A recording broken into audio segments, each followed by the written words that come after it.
ഹിന്ദി സംസാര ഭാഷ അറിയാത്ത തുടക്കക്കാർക്ക് വേണ്ടിയാണ് ഞാനിപ്പോൾ കുറച്ച് റീൽസൊക്കെ ചെയ്തുകൊണ്ടിരിക്കുന്നത്. കാരണം ഒരു സ്റ്റെപ്പ് അത് മേലോട്ട് കയറണം, പിന്നെ നിങ്ങൾ ഉഷാറായിട്ട് സംസാരിക്കും.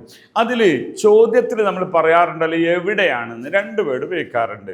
എവിടെയാണെന്നുള്ള 2 വേർഡ് ഉപയോഗിക്കും. അപ്പോൾ നിങ്ങൾ വീട്ടിലൊക്കെ ഹിന്ദിക്കാർ വല്ല സാധനം പർച്ചേസ് ചെയ്യാൻ വേണ്ടി കൊണ്ടുവന്നാൽ, സാധനം വിൽക്കാൻ കൊണ്ടുവന്നാൽ അവരോട് നിങ്ങൾക്ക് പറയാം അച്ഛാ വാല കിദർ ഹേ, നല്ലത് എവിടെയാണ്, ബഡാവാല കിദർ ഹേ. അപ്പോൾ കിദർ എന്നതാണ് എവിടെ എന്നതിൻ്റെ ഒരു സാധനം, കിദർ എവിടെ എന്ന് പറയും. ഓക്കെ, അതിൻ്റെ മറ്റൊന്നാണ് കഹാ എന്ന് പറയുന്നത്.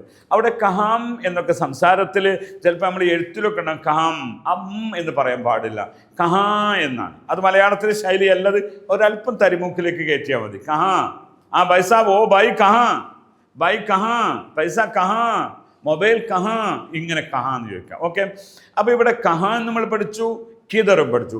ഇതിൻ്റെ 4 വേർഷൻസ് ഉണ്ട്. അതിൽ ഒന്നാണിത്. അതായത് ഇദർ ഇവിടെ, ഉദർ അവിടെ, കിദർ എവിടെ. മനസ്സിലായോ? ജിദർ എവിടെയാണെങ്കിലും. ഇപ്പോൾ നമ്മൾ കഹാ പറഞ്ഞാൽ അങ്ങനെ ഉണ്ട്, വഹാ അവിടെ, യഹാ ഇവിടെ, ജഹാ എവിടെയായാലും, കഹാ എവിടെ. ഇതാണ് 4 വേർഷൻ ഞാൻ പറയുന്നത്. അതിൽ ഒന്ന് മാത്രമായി ക്വസ്റ്റ്യൻ. അപ്പോൾ നിങ്ങൾ മനസ്സിലാക്കിയേ, എവിടെയാണ്, എവിടെയാണ് കഹാ, അപ്പോൾ അവിടെയാണ് വഹാ എന്നാ പറയേണ്ടത്. ആ ചോദ്യത്തിൽ തന്നെ ഉത്തരമുണ്ട്, വഹാ. ഇദർ നെയ്യേ ഉദർ ഹേ, അപ്പോൾ എവിടെയാണ് കിദർ ഹേ. ഈ സ്റ്റെപ്പുകൾ പഠിച്ചാൽ തന്നെ ഇത് സൂപ്പറായിട്ട് നിങ്ങൾക്ക് ഭാഷയിലേക്ക് എത്തിച്ചേരാൻ സാധിക്കും. ധന്യവാദം.